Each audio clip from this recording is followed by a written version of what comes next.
అనగనగా రామాపురం అనే ఊరు ఉండేది. ఆ ఊరు ఎంతో సుందరంగా ఉంటుంది. రామాపురం ఊరికి ఆనుకుని అడవి, ఆ అడవిలో ఎన్నో జంతువులు నివసిస్తూ ఉండేవి. రామాపురం ఊరిలో జలపాతాలు, కాలవలు, తోటలు, పొలాలు, పక్షులు, జంతువులతో కిలకిలలాడుతూ ఊరు ఎంతో సుందరంగా కనిపిస్తుంది. ఇది ఇలా ఉండగా అదే ఊరిలో ఒక రోజున రాయలవారికి రామలింగడిని ఏడిపించాలనిపించింది. నిండు సభలో ఆయన తనకు ఒక కల వచ్చిందని చెబుతూ తెనాలి రామలింగడిని ఉద్దేశించి ఇలా అన్నారు. రామకృష్ణ, నేను ఒక కొత్త ప్రదేశంలో నడుస్తున్నామట. నేను మనం ఇద్దరమే పోతున్నాం ఎక్కడికో. నడుస్తూ నడుస్తూ మనం రెండు పెద్ద పెద్ద గుంటల మధ్యలోంచి పోవాల్సి వచ్చింది. ఒక గుంట నిండా తేనె ఉన్నది. ఇక రెండోది మురికి గుంట. దానిలో నిండుగా దొడ్డి, మూత్రము, చెత్త, చెదారము అన్నీ ఉన్నాయి. దారేమో ఇరుకుగా ఉంది. కాని మనిద్దరం దాన్ని దాటాల్సిందే. ఇక మనిద్దరం మునివేళ్లమీద మెల్లగా అడుగులేస్తూ పోతున్నాం. అంతలోనే ఇద్దరం పట్టుతప్పి జారిపడిపోయామట. నేనేమో తేనె గుంటలో పడ్డాను. మరి మీరేమో అబ్బ చెప్పలేను. మీరేమో దొడ్డితో నిండిన మురికి గుంటలో పడిపోయారు నిలువున. రాయలవారు ఇది చెబుతూ ముక్కు మూసుకున్నారు. సభలోని వారంతా గట్టిగా పడి నవ్వారు. కొందరు సంతోషం పట్టలేక చప్పట్లు చరిచారు. అందరినీ ఎగతాళి చేసే ఈ రామలింగడికి తగిన సన్మానం కనీసం రాయలవారి కలలోనైనా జరిగిందని చాలామంది ఎగతాళిగా భళి భళి అన్నారు. రాయలవారు తన కలను మరింత రంజుగా కొనసాగించారు. నేను తాగగలిగినంత తేనెను తాగి ఆ గుంట అంచును పట్టుకుని కష్టపడి ఎలాగో పైకి ఎక్కాను. కాని చూడగా మీరు పాపం ఇంకా ఆ దొడ్డిలోనే కొట్టుమిట్టాడుతున్నారు. చివరికి మీకు కూడా గుంట అంచు దొరికింది. అటూ ఇటూ జరుక్కుంటూ మీరు కూడా పైకి ఎక్కబోయారు. కాని అంతలోనే ఏమైందో ఒక్కసారిగా జారి దభిమని ఆ దొడ్డి గుంటలోనే పడిపోయారు, ఈసారి తలక్రిందులుగా. అంతలో నాకు మెలకువ వచ్చేసింది. సభికులంతా పొట్ట చెక్కలయ్యేలా నవ్వారు, ఒక్క రామలింగడు తప్ప. ఇక రామలింగడు ప్రతీకారం తీర్చుకోకుండా ఉండలేకపోయాడు. ఎంత రాయలవారు అయితేనేమి, కవీంద్రుడిని సన్మానించేది ఇలాగేనా అని రగిలిపోయాడు. తర్వాతి రోజున రాయలవారు కొలువుతీరి ఉండగా అతను లేచి నిలబడి, మహారాజా, నిన్న తమరు తమకొచ్చిన కలను వినిపించారు మాకు. రాత్రి నాకు ఒక కల వచ్చింది. చిత్రంగా అది తమరు ఆపిన చోటే మొదలయింది. ఏలినవారి సెలవైతే నేను వివరంగా మనవి చేసుకుంటాను అన్నాడు. ఏదో నవ్వులాటకు మొదలు పెడితే నాకే చుట్టేట్లున్నాడే అనుకున్నారు రాయలవారు. అయినా సరస్సులు కనుక కలను ఎలా ముగస్తాడో విందామన్న కుతూహలం ఎక్కువ అయింది. చెప్పండి రామకృష్ణ అన్నారు ఒకంత భయపడుతూనే బింకంగా. రామలింగడు చెప్పాడు, మీరేమో తేనె గుంటలోంచి సులభంగా బయటికి వచ్చేశారు. కాని నేను దొడ్డి గుంటలోంచి వెంటనే పైకి రాలేకపోయాను. అయితే చాలాసార్లు ప్రయత్నించిన మీదట చివరికి ఎలాగో పైకి చేరుకోగలిగాను. కాని అప్పుడు మనిద్దరికీ ఒక సమస్య ఎదురైంది. ఆ వేషాల్లో మనం ఇంటికి పోలేం కదా, ఎట్లా పోతాం? అందుకని నేను ముందు మీ ఒంటిమీద ఉన్న తేనెనంతా నా నాల్కతో నాకేశాను శుభ్రంగా. ఆ తర్వాత మీరు కూడా నన్ను అదే విధంగా శుభ్రం చేసేశారు. రామలింగడు కలను ముగించి కూర్చున్నాడు. సభ నివ్వెరపోయింది. సభికులకు నవ్వాలో ఏడవాలో తెలీలేదు. చివరికి రాయలవారు గట్టిగా నవ్వాక అందరూ ఊపిరి పీల్చుకున్నారు. రామలింగడిని ఏడిపిస్తే ప్రమాదం అని రాయలవారికి అర్థమైంది. జమ్మికుంట అనే ఊర్లో ఓ జమీందారు ఉండేవాడు. అతడి దగ్గర ఓ మేలుజాతి గుర్రం ఒకటి ఉండేది. ఆ గుర్రం అంటే జమీందార్కి చాలా ఇష్టం. అందుకని దాన్ని చాలా జాగ్రత్తగా చూసుకునేవాడు. ఆ గుర్రం బాగోగులు చూసేందుకు ఒక పని మనిషిని కూడా నియమించాడు. కొంతకాలానికి ఆ గుర్రం కుంటుతూ నరవటం మొదలెక్కింది. తన ప్రియమైన గుర్రం అలా కుంటుతూ నరవటాన్ని చూసి తట్టుకోలేని ఆ జమీందారు ఎంతోమంది వైద్యులు చూపించాడు. అయినా ప్రయోజనం లేకపోయింది. గుర్రాన్ని చూసిన ఏ వైద్యుడు అదెందుకలా కుంటుందో కారణం కనిపెట్టలేకపోయారు. అలా కొంతకాలం గడిచిన తరువాత ఆ ఊరికి ఓ సాధువు వచ్చాడు. మహాజ్ఞాని అయిన ఆ సాధువు తన గుర్రం ఎందుకు కుంటుందో చెబుతాడని నమ్మిన జమీందారు అతడి వద్ద గుర్రంతో సహా వెళ్ళాడు. విషయమంతా విన్న ఆ సాధువు, ఈ గుర్రం ఆలనా పాలన చూసుకునే పనివాడిని ఇక్కడికి తీసుకురండి అంటూ ఆజ్ఞాపించాడు. వెంటనే జమీందారు అతడిని రప్పించాడు. పనివాడు వస్తుండగా చూసిన సాధు, నాయనా, నీ గుర్రానికి ఈ కుంటితనం ఏదో జబ్బు వల్ల వచ్చింది కాదు. అదిగో అతను చూసావా, అతను కుంటివాడు. రోజు తనతో ఉండే వ్యక్తిని ఇది అనుకరించడం వల్లనే ఆ కుంటితనం వచ్చింది అన్నాడు. అలాగే నిత్యం మనతో ఉండేవారి ప్రభావం మనపై ఎక్కువగా ఉంటుంది. నీ గుర్రం కుంటితనం మానాలంటే దాన్ని చూసుకునే వ్యక్తి కూడా మార్చాల్సిందే అని తేల్చి చెప్పాడు సాధువు. అంతా విన్న జమీందారు వెంటనే గుర్రాన్ని చూసుకునే పనివాడిని మార్చేసి మామూలుగా నడిచేవాడిని కొత్తగా పనిలో పెట్టుకున్నాడు. కొత్తానికి గుర్రం అతన్ని అనుకరించి మామూలుగా నడవడం మొదలుపెట్టింది. ఊర్మిళ నగరంలో పురాతనమైన వేప మర్రి కలిసిన మహావృక్షం గ్రామ ప్రజలు పూజలు అనుకుంటోంది. ఆ చెట్టుపై ఎంతో కాలంగా కాకులు గూళ్ళు కట్టుకొని నివసిస్తూ గ్రామ ప్రజలు చెట్టుకు నైవేద్యం పెట్టే వడపప్పు వంటివి తింటూ హాయిగా జీవిస్తున్నాయి. ఓ రోజు ముసలికాకి ఒకటెక్కడి నుంచో వచ్చి స్పృహ తప్పి పడిపోయింది. చెట్టుపైన ఉన్న కాకులు దాన్ని చూసి ఎగిరి వచ్చి చెట్టు దగ్గరకు చేర్చి సేవలు చేసి తెలివి తెప్పించాయి. పాపం ఆ ముసలికాకి కుంటిది. మెల్లగా లేచి తన చుట్టూ ఉన్న కాకులను చూసి ఆనందపడింది. ఖడి ఉంటూ కొద్ది రోజులకు అది కోలుకుంది. తన గత అనుభవాలను ఇతర కాకులకు అదనుగా చెప్పేది. కాలం గడుస్తోంది. అయితే రోజు వడపప్పు తింటూ అలా గడపడం ముసలికాకి నచ్చలేదు. ఓ రోజు ముసలికాకి చెట్టుపైన ఉన్న కాకులన్నింటినీ సమావేశపరిచి పెద్ద ఉపన్యాసం ఇచ్చింది. నాతోటి కాకులారా, ఎంతకాలం ఇలా జీవనం మీకు? ఈ చెట్టుకు పెట్టే నైవేద్యం తప్ప మరొకటి తెలీదు. ఒకసారి ప్రపంచాన్ని చూడండి. తెలివి ఉపయోగిస్తే ఎన్నో రుచులను చవిచూడవచ్చు అని చెప్పింది. కాకులంతా విని మొహమాటం లేకుండా, మాకు వేరే రుచులు వద్దు, ఈ జీవితమే హాయిగా ఉంది, రుచుల కోసం దొంగతనం చేయం అన్నాయి. ముసలికాకి మూతి ముడుచుకొని ఒంటరిగా మిగిలిపోయింది. అయినా ఊరుకోకుండా సమయం చూసి ఓ బక్కకాకి మళ్ళీ తన ఉపన్యాసం వినిపించి, ఇలా బక్కగా ఉండడానికి కారణం సరైన తిండి లేకపోవడమే. నేను చెప్పినట్లు చేస్తే 4 రోజుల్లో కండలు పెరుగుతాయి అని చెప్పింది. పాపం బక్కకాకి ఆశపడి సరేనంది.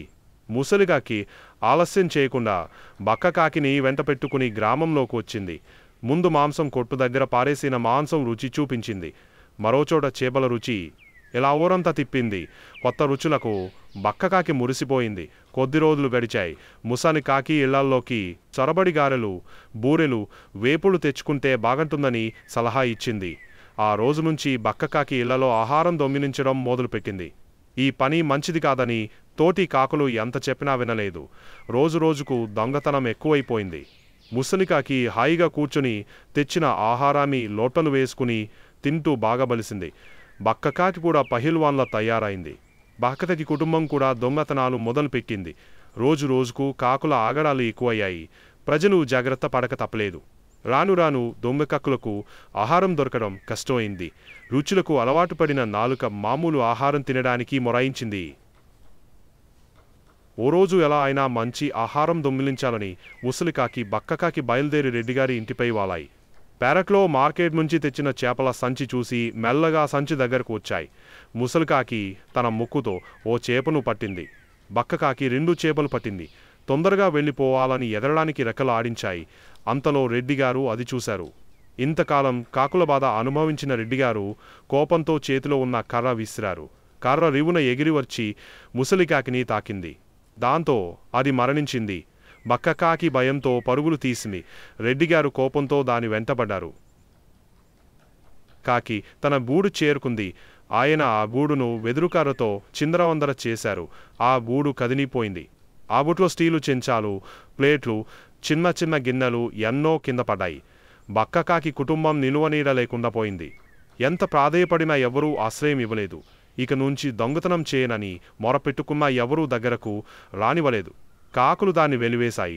చేసేది లేక ఏడ్చుకుంటూ బక్కకాకి తన కుటుంబంతో మరో ఊరు వెళ్ళిపోవలసి వచ్చింది. నీతి దొంగతనం తాత్కాలిక సుఖం ఇస్తుంది, కానీ నిజం తెలిసిన తర్వాత నిలువ నీడ కూడా దొరకదు. ఒకానొక ఊర్లో సోమయ్య అనే రైతు ఉండేవాడు. అతడి ఇంట్లో చాలా ఆవులు, గేదెలు ఉండేవి. వాటిలో గోమాత అనే ఆవు ఉండేది. అది చాలా సాధువు జంతువు. ఎప్పుడు కూడా తోటి పశువులతో, గేదెలతో గొడవలు పడకుండా అన్నింటితో కలిసి చాలా ఐకమత్యంతో జీవించేది. ఒకరోజు అడవిలో గోమాత ఒంటరిగా మేత మేస్తుండగా పక్కనే దాక్కుని ఉన్న పెద్ద పులి ఒకటి మీదపడి తినేందుకు సిద్ధమైంది. దాన్ని గమనించిన గోమాత ఏమాత్రం భయపడకుండా, పులిరాజా, కాస్తంత ఆగు, ముందుగా నేను చెప్పే మాటలు విను. ఇంటి దగ్గర నాకొక బిడ్డ ఉంది. ఆ లేగదూడ పుట్టి 4 రోజులు కూడా కాలేదు. పాలు తాగే ఆ పసికందు ఇంకా పచ్చిక తినడం కూడా నేర్చుకోలేదు. నీవు దయదలచి నన్ను విడిచిపెట్టినట్లయితే నా బిడ్డకు కడుపు నిండా పాలు ఇచ్చి వచ్చేస్తాను. ఆ తరువాత నువ్వు నన్ను తీరిగ్గా తిందువుగాని అని చెప్పింది.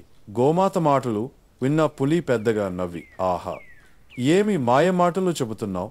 ఇంటికి వెళ్ళి బిడ్డకు పాలు ఇచ్చి తిరిగి వస్తావా? అడవిలో ఉన్నంత మాత్రాన నాకు తెలివి లేదనుకోకు. నేనేం వెర్రిదాన్ని కాను అని కోపంగా సమాధానం ఇచ్చింది. ఓ పులిరాజా, నువ్వు అలా అనుకోవడం సరికాదు.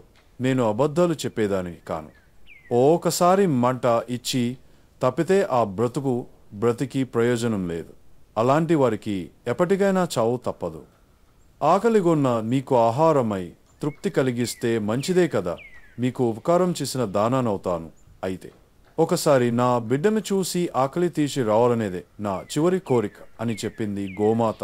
ఆవు చెప్పిందంతా ఓపికగా విన్న పెద్ద పులి, సరే, ఈ ఊర్లో ఉండే జంతువులలో ఎంత మాత్రం నీతి ఉందో కనుక్కుందామని సరే అని చెప్పింది. దీంతో పరుగున ఇంటికి వెళ్లిన గోమాత తన బిడ్డను తనివితీరా చూసుకుని కడుపు నిండా పాలిచ్చింది. తన బిడ్డతో నాయన, బుద్ధిమంతుడిగా మంచితనంతో జీవించు. తోటివారితో స్నేహంగా ఉంటూ ఎట్టి పరిస్థితుల్లోనూ అబద్ధాలాడకుండా ఉండు. మంచి ప్రవర్తనతో గొప్ప పేరు తెచ్చుకోవాలి అంటూ బుద్ధులు చెప్పి అడవికి చేరుకుంది గోమాత. గోమాత చూసిన పెద్దపులికి చాలా ఆశ్చర్యం వేసింది. తన ప్రాణాల కంటే ఇచ్చిన మాట ముఖ్యం అనుకున్న ఈ ఆవు ఎంత గొప్ప గుణం కలిగింది. ఇంత గొప్ప సత్యవంతురాలిని చంపి తింటే తనకే పాపం చుట్టుకుంటుందని మనసులో అనుకున్న పులి ఆవును మెచ్చుకుంటూ తన బిడ్డతో కలిసి సంతోషంగా జీవించమని చెప్పి ఇంటికి వెళ్ళిపోమని చెప్పింది. పెద్ద మనస్సుతో తన బిడ్డడి దగ్గరకు తనను పంపించేసిన పెద్దాపులికి కృతజ్ఞతలు చెప్పి అక్కడి నుంచి బయటపడింది గోమాత. రామాపురం అనే ఊళ్ళో రామారావు అనే పెద్ద మనిషి ఉండేవాడు. ఆయనకు 2 కొడుకులు. వారిలో ఒకరికి తన వ్యాపార బాధ్యతలను అప్పగించాలని అనుకుంటాడు రామారావు. అయితే 2 కొడుకుల్లో ఎవరు తెలివైన వారో తెలుసుకుని వారికే వ్యాపారాన్ని అప్పజెప్పాలని ఆలోచిస్తాడు. దీనికోసం 2 కొడుకులకు ఒక పరీక్ష పెడతాడు రామారావు. అందులో ఎవరు నెగ్గితే వారికే వ్యాపార బాధ్యతలను అప్పజెబుతానని కొడుకులతో అంటాడు. కొడుకులిద్దరికీ కొంత డబ్బును ఇచ్చిన రామారావు, ఈ డబ్బుతో ఎవరైతే ఇంటిని పూర్తిగా నింపగల వస్తువులను కొని తెస్తారో వారికే వ్యాపారం అప్పజెబుతానని అంటాడు. దీంతో తండ్రి ఇచ్చిన డబ్బు తీసుకుని ఉన్నపలంగా మార్కెట్ల వైపుకు వేగంగా వెళ్లాడు పెద్ద కొడుకు. మార్కెట్లో ఉన్న వస్తువులన్నింటి గురించి అడిగి తెలుసుకున్నాడు. తండ్రి ఇచ్చిన డబ్బు మొత్తానికి గడ్డి కొని నింపసాగాడు. ఎంత గడ్డి వేసినా ఇల్లు నిండలేదు. రెండో కొడుకు మాత్రం తండ్రి అప్పజెప్పిన పనిని ఎంతో తెలివితేటలతో పూర్తి చేయాలని దీర్ఘంగా ఆలోచించి చివరకు ₹1 ఖర్చు చేసి ఒక క్రొవ్వొత్తిని కొని ఇంటికి తెస్తాడు. వెంటనే దాన్ని వెలిగించగానే ఇల్లంతా వెలుగుపరుచుకుంటుంది. దీన్ని చూసిన రామారావు తెలివితేటలతో ఇంటినంతా వెలుగుతో నింపిన చిన్న కొడుకు ఆలోచనకు సంతృప్తి చెంది అతడికే వ్యాపార బాధ్యతలను అప్పజెబుతాడు. సరిగా ఆలోచించలేక గడ్డితో ఇంటిని నింపుతున్న పెద్ద కొడుకు అవస్థను చూసి దగ్గరికి పిలిచి తమ్ముడికి సహాయంగా వ్యాపారం చూసుకోమని చెబుతాడు రామారావు. ఈ కథను బట్టి మనకు తెలిసిన నీతి ఏమిటంటే తెలివితేటలతో ఎంత పెద్ద సమస్యనైనా సులభంగా పరిష్కరించవచ్చు. అలాగే తెలివితేటలతో దేనినైనా సాధించవచ్చు. ఒక ఊరిలో ఒక రైతు ఉన్నాడు. అతని పేరు రామనాథం. ఆయన గొప్ప దయాగుణం కలవాడు. ఒకసారి కొండపైన తన పొలంలో వరి కోసిక్కుపోయేస్తున్నాడు. 4 రోజులుగా పని సాగుతుంది. ఆ కొండ కింద కూడా పంట భూములున్నాయి. తన పొలం నుండి చూస్తే సముద్రం చక్కగా కనిపిస్తుంది. ఆనాడితో కుప్ప వేయడం పూర్తయింది. ఇంటికి బయలుదేరదాం అనుకున్నాడు. ఎందుకో సముద్రం వైపు ఒకసారి చూశాడు. సముద్రం నీరు ఒక్కసారిగా లోపలి తగ్గిపోవడం గమనించాడు. అంటే వెంటనే పెద్ద ఉప్పెన లాగా సముద్రం పొంగి కొండ కిందన భూమి నుంచి తెలుసుకున్నాడు. పొలాల్లో 100 మంది కూలి పని చేస్తున్నారు. వాళ్ళకు రాబోయే ప్రమాదం తెలియదు. వాళ్ళను కేకలు వేసి పిలిస్తే అందరూ రారు. వాళ్ళ ప్రాణాలు ఎలాగైనా కాపాడాలని ముందు వెనుక ఆలోచించకుండా వెంటనే తన వైపు నిప్పంటించి సహాయం కోసం కేకలు వేసి అందరినీ పిలిచాడు. కూలీలు మటను చూసి రామనాథాన్ని కాపాడదామని కింద పొలాల్లో పనిచేస్తున్న రైతులందరూ పని మానేసి గబగబా ఉండెక్కారు. వాళ్ళను నవ్వుతూ సంతోషంతో ఆహ్వానించాడు. పైకి వచ్చిన వారికి ఆశ్చర్యం వేసింది. అప్పుడు కిందకు చూడమన్నాడు. ఆ రైతులందరూ చూస్తుండగా సముద్రం పొంగి తమ భూముల్ని మొత్తం ముంచేసింది. రైతులంతా కృతజ్ఞతా భావంతో రామనాథన్ను అభినందించారు. అనగనగా రామాపురం అని ఒక పల్లెటూరు ఉండేది. ఆ ఊళ్ళో చాలామంది పిల్లలు ఉండేవారు. వారిలో లలిత రాజులు మంచి స్నేహితులు. ఒకనాడు ఆ ఊరి పిల్లలందరూ కలిసి ఆడుకుంటున్నారు. అప్పుడు సోమని పిల్లవాడు అక్కడున్న పిల్లలతో, ఓరే, మన ఊరి చివరి పెద్ద బంగాళా పక్కన ఉన్న పెద్ద పూల చెట్టు నుంచి ఒక్క పువ్వును ఈరోజు రాత్రికి గనక వెళ్ళి తెంపుకొస్తే వాళ్లకు నేను 10 నెమలి ఈకలను ఇస్తానని చెప్పాడు. రాజుకి నెమలి ఈకలంటే చాలా ఇష్టం, కానీ వాడికి చీకటంటే మాత్రం చాలా భయం. అందులోనూ ఆ రోజున అమావాస్య కూడాను. కానీ ఒకేసారి 10 నెమలి ఈకలు వస్తాయనేసరికి వాడికి చాలా ఆశ పుట్టింది.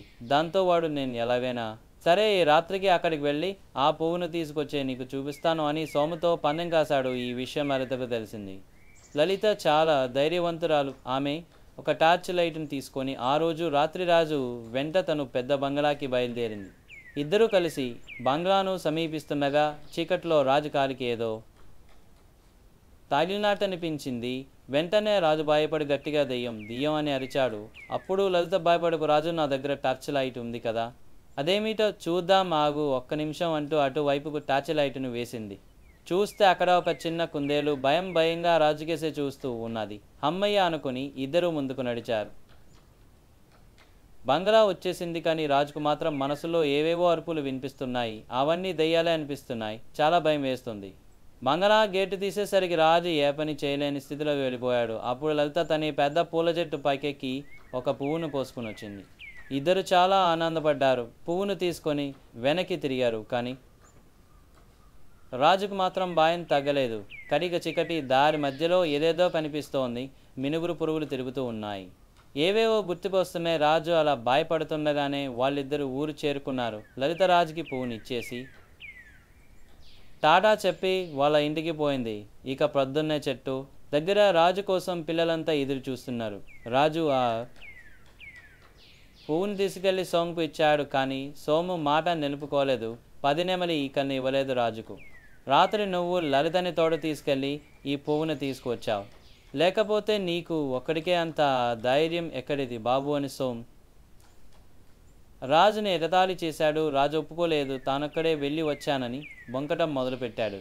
ఒకవేళ నువ్వు లలితను తోడు తీసుకొని పోకపోతే అదిగో చూడు లలిత అక్కడ ఉంది, నువ్వు వెళ్ళి ఆమెను ఒక దెబ్బ కొట్టి రావాలి అంటూ మరో పందెం కాశాడు సోము. రాజుకి ఈ పందెం ఇష్టం లేదు. అయినా తాను పందెంలో ఓడిపోతే అందరూ తాను వెక్కిరిస్తారని అతను పోయి లలిత చెంప మీద ఒక్క దెబ్బ కొట్టాడు. దాంతో రాజు ధైర్యాన్ని అందరూ మెచ్చుకున్నారు. సోమురాజుకు 10 నెమలి ఈకను ఇచ్చేశాడు. రాజుకు నెమలి ఈకలు అయితే దొరికాయి. కానీ ఆ తరువాత లలిత ఇక రాజు ముఖం చూడలేదు. బంగారం లాంటి వాళ్ళ స్నేహం ఒక పనికిమాలిన పందెం కారణంగా చెడిపోయింది. ఒక అడవిలో ఒక పెద్ద చెరువు ఉంది. దానిలో చాలా చేపలు ఎంతో కాలంగా నివాసం ఉంటున్నాయి. ఆ చెరువు అడవి లోపల ఎక్కడ ఉండటం వల్ల చేపలకు శత్రువులు లేకుండా హాయిగా ఉండేవి. ఒకరోజు ఆ అడవి మీదంగా ఎగురుతున్న కొమ్మికి ఆ చెరువు కనిపించింది.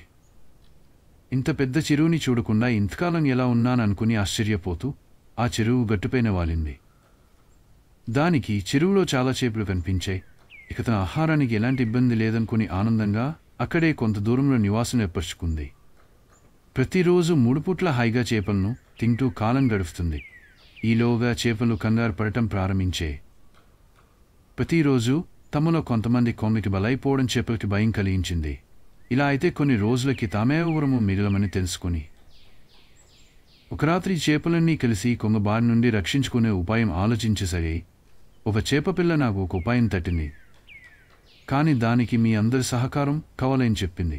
ఏమిటది అని మిగతా చేపలు అడిగి చెఫ్ పిల్ల తన ఉపాయాన్ని వాటికి చెప్పింది. ఆ మరుసటి రోజు ఉదయాన్నే చేపలను తినడానికి కొంగ చెరువు వద్దకొచ్చింది. కాని చెరువులో చేపలన్నీ తేలుతూ కనిపించడం చూసి ఆశ్చర్యపోయింది.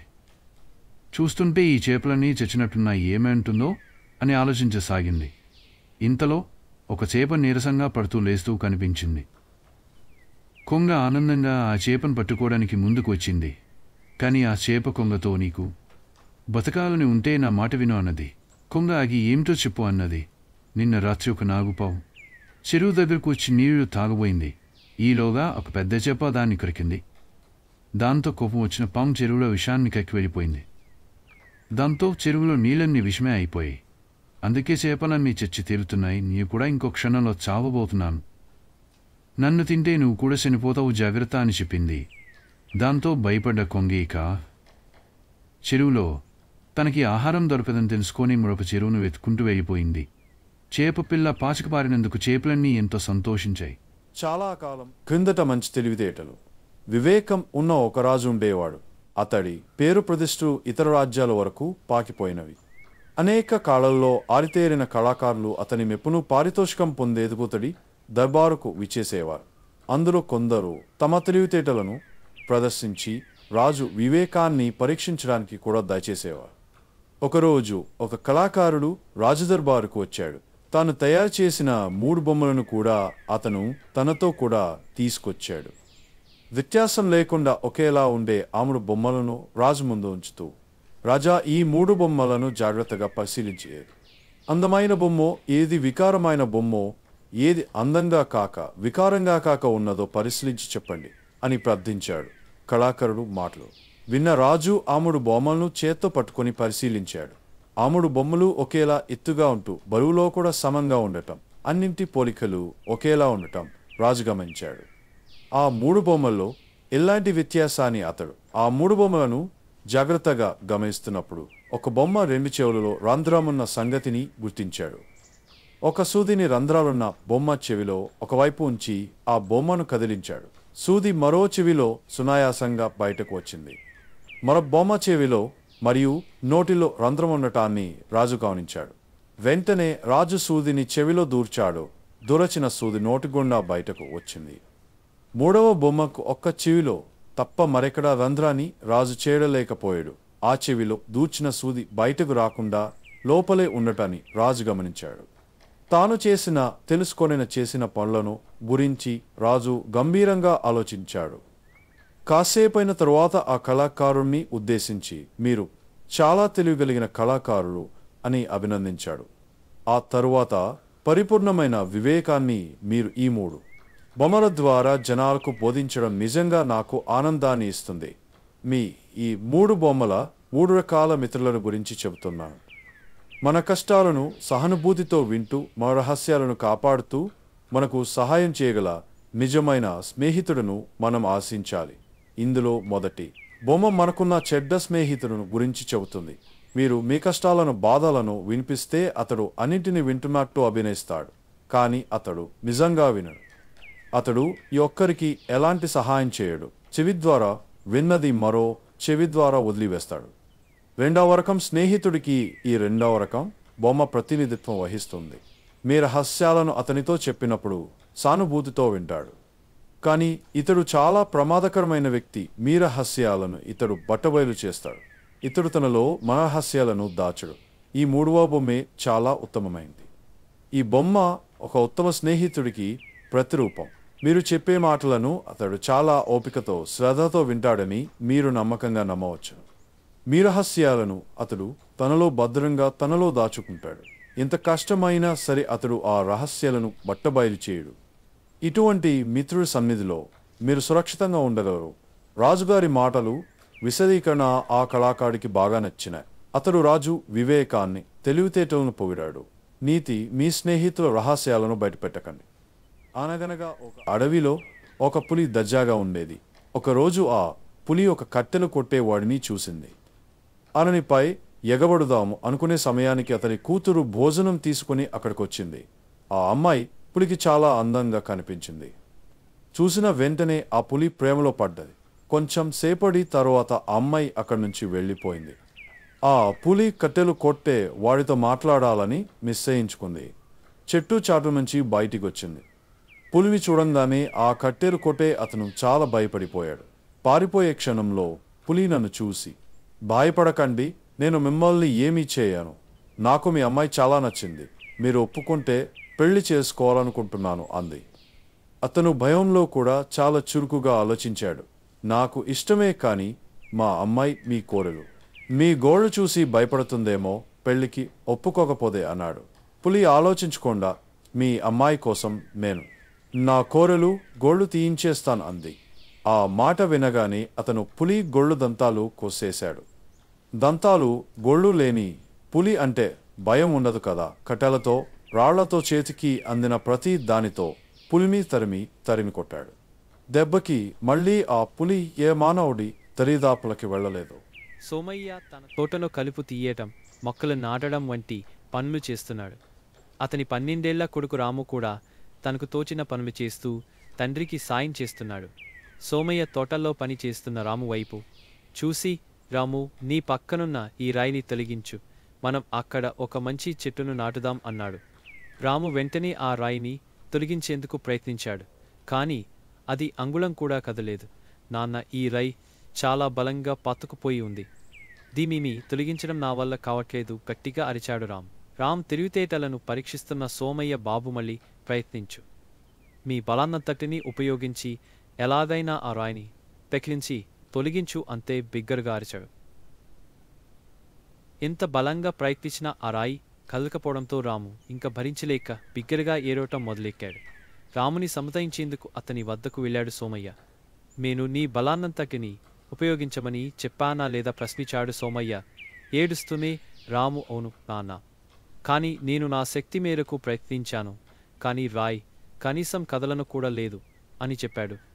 కాని రాము, నీవు నన్ను మర్చిపోయావు నాన్న, నీవు నా సహాయం కోరవచ్చు కదా నీకున్న బలంలో, నన్ను కూడా ఒక బలంగా ఎందుకు అనుకోవు అని తండ్రి అనడంతో రాము కళ్ళు చిగేళ్ళ మెరిసి ఏడుపు తానంతటా అదే ఆగిపోయింది.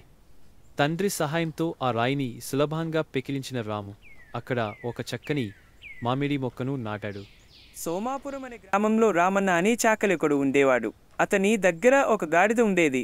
ప్రతిరోజు రామన్న దాని వీపు మీద బట్టల మూటలు చెరువుకు తోలుకొని వెళ్ళేవాడు. బట్టలు ఉతికి ఆరబెట్టి తిరిగి వచ్చేటప్పుడు ఇంటింటికి తిరిగి ఎవరి బట్టలు వారికి ముట్ట చెప్పేవాడు. ఆ గాడిద ఉన్న దాంతో తృప్తిపడే రకం కాదు. ఆ గాడిద పనిచేసి చేసి విసిగిపోయింది. బట్టలు మూటలు మోయడం దానికి ఏమాత్రం ఇష్టం లేదు. ఒకరోజు గాడిద దేవుడిని ప్రార్థించి, ఓ దేవుడా, దయచేసి నన్ను ఈ పనిలోంచి బయటపడేలా చెయ్యి, ఇలాంటి పని చేయాలంటే నాకు అసహ్యం వేస్తుంది. ఈ రామన్న నా చేత విపరీతమైన బరువులు మోయిస్తున్నాడు, నన్ను కాపాడు అంటూ ప్రార్థించింది. గాడిద ప్రార్థనకు దేవుడు ప్రత్యక్షమై, నాకు నువ్వు చేసే చాకిరీ గురించి తెలుసు, బరువైన మూటలు మోస్తే నీ పట్ల నాకు ఎంతో జాలి కలుగుతుంది. ఇక నుంచి నువ్వు చాకలి దగ్గర కాకుండా కుమ్మరి దగ్గర ఉండేలా అనుగ్రహిస్తున్నాను అని వరం ఇచ్చాడు దేవుడు. దానితో గాడిద ఆనందంగా కుమ్మరి గోపయ్య దగ్గరకు వెళ్ళి ఉండసాగింది. కొన్ని రోజుల తర్వాత గాడిదకు ఆ పని కూడా విసుగు పుట్టింది. కుండలు మోసుకొని ఊరూరా సంతకు తిరిగి అమ్మడం కష్టంగా అనిపించింది. గాడిద తిరిగి దేవుడిని ప్రార్థించింది. దేవుడా, కుమ్మరి దగ్గర పని బాగుంటుందనుకున్నాను గాని చాకలి దగ్గర పనికి కుమ్మరి దగ్గర పనికి తేడా కనిపించటం లేదు. దయచేసి నాకు ఇంకేదైనా పనివు అన్నది. రెండోసారి కూడా దేవుడు దాని మొరను ఆలకించి ఒక చెప్పులు కుట్టేవాని దగ్గర పని దొరికేలా చేశాడు. ఆ విధంగా కొన్ని రోజులు గడిచాయి.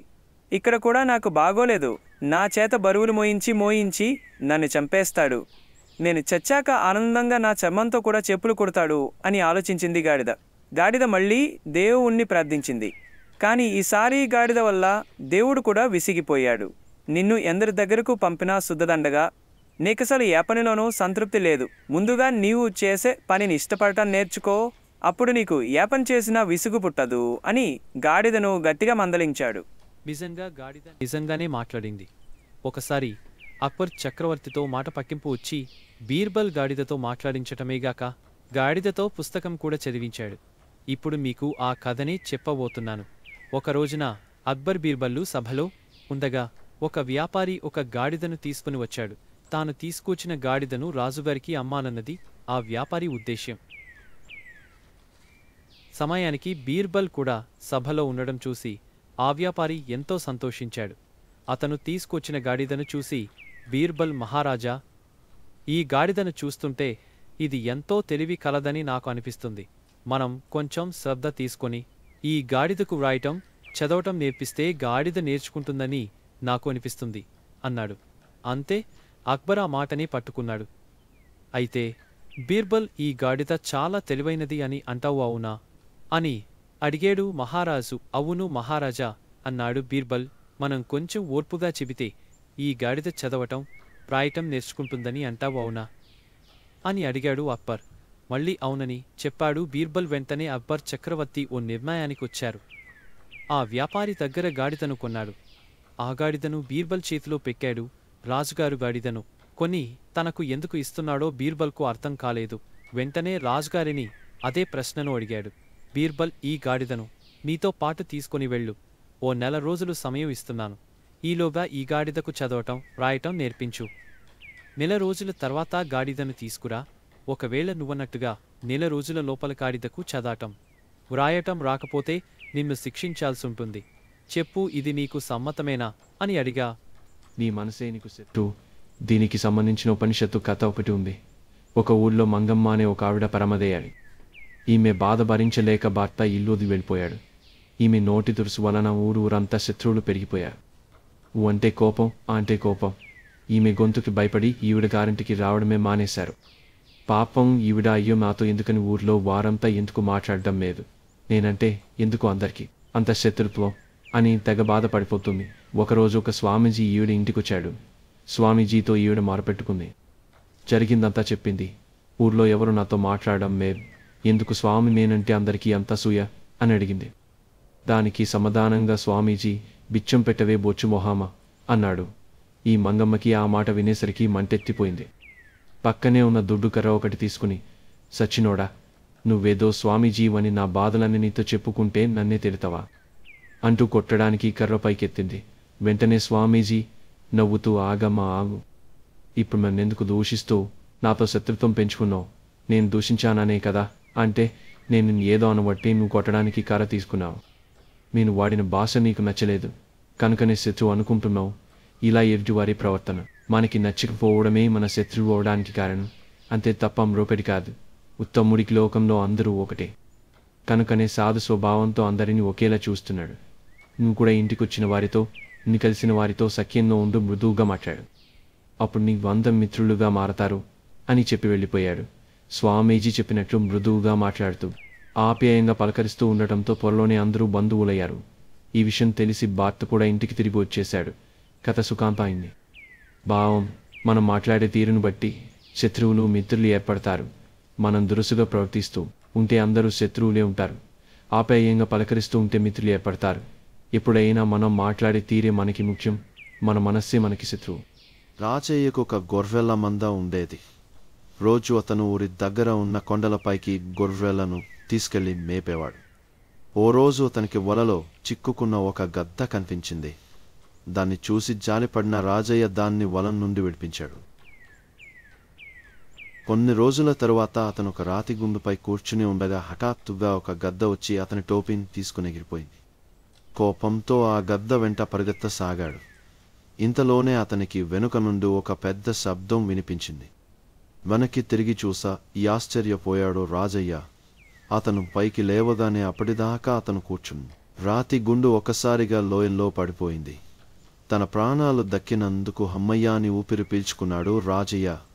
హఠాత్తుగా అదే గద్ద తన ముందుకు వచ్చి అతని టోపీని అతని మీద విడిచిపెట్టి మళ్లీ పైకెగిరింది.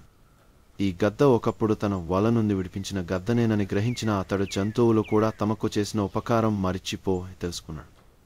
గంగూరు అనే ఊరిలో సోమయ్య అనే పిసినారి ఒకడు ఉండేవాడు. అతను ఎంతో ధనాన్ని సంపాదించాడు. అయినా 1 రూపాయి కూడా ఖర్చు పెట్టేవాడు కాదు. తన పెరట్లో ఒక గొయ్యిని తవ్వి తను కూడబెట్టిన డబ్బుతో బంగారం కొని ఆ బంగారం అంతటిని అందులో దాచి ఉంచుకున్నాడు. రోజు ఆ గొయ్యిని తవ్వడం, బంగారం చూసి మురిసిపోవడం, మళ్ళీ ఆ బంగారాన్ని మట్టితో కప్పేయడం జరుగుతుండేది. కొన్నేళ్లపాటు ఇదే అతని దినచర్యగా ఉండేది. అయితే ఏ రహస్యమైన ఎంతకాలం తెలియకుండా ఉంటుంది. ఒకనాడు ఒక దొంగ సోమయ్య చేసే తతంగం అంతా చూడమే చూశాడు. ఆనాటి రాత్రి దొంగ గొయ్యిని తవ్వి మొత్తం బంగారాన్ని ఎత్తుకుపోయాడు. మరునాడే ఎప్పటిలానే గొయ్యిని తవ్వి చూసిన సోమయ్యకు గుండె ఆగినంత పనింది. తన కళ్లను తాను నమ్మలేకపోయాడు. ఏది నా బంగారం ఏది? నెత్తి నోరు కొట్టుకుంటూ లబోదిబోమని ఏడవడం మొదలుపెట్టాడు. అటుగా పోతున్న ఒక పెద్ద మనిషి వచ్చి ఏం జరిగిందో అడిగి తెలుసుకున్నాడు. అసలింతకీ నువ్వు ఆ బంగారంతో ఏం చేయాలనుకున్నావు అడిగాడు పెద్ద మనిషి. ఏమీ చేయాలనుకోలేదు, కేవలం దాచుకుందాం అనుకున్నాను అని ఏడుస్తూ చెప్పాడు సోమయ్య. అలాగా, అయితే ఈ పెద్ద గులకరాయిని ఆ గోతిలో వేసి దే బంగారం ముద్ద అనుకొని ఎప్పటిలాగే రోజు వచ్చి ఈ గులకరాయిని చూసి నీ బంగారం ఎక్కడికి పోలేదని వెళ్ళిపో అంటూ ఓ పెద్ద గులకరాయిని అందించి తన దారిన తను వెళ్ళిపోయాడు పెద్ద మనిషి. చెయ్యినది లేక సోమయ్య ఇంటి ముఖం పట్టాడు.